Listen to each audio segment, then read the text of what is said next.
बलम खेतवा में आज है।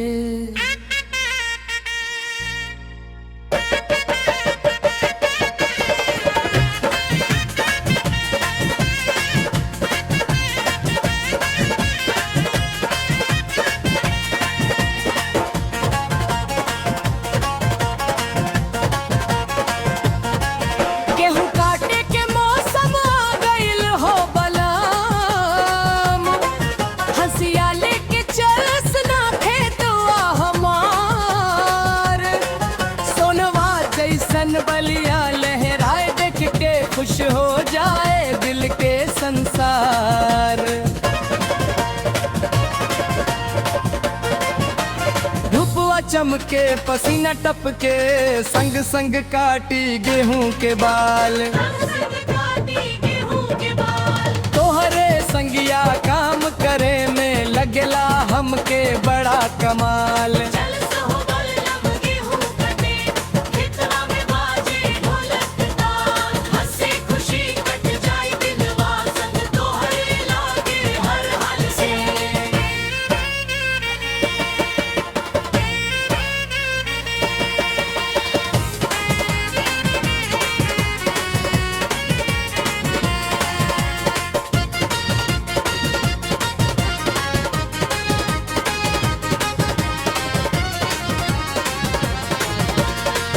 हरिया में छाँव कर बैठी रोटी प्याज संग खाई।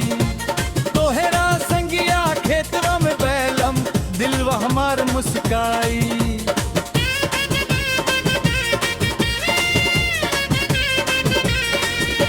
सांझ पड़े जब काम हो जाई घर चली हाँ सख्त दावत। गेहूं भरल गैया के गाड़ी खुशहाली घर ले आवत।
के पसीना टपके संग संग काटी गेहूं के बाल।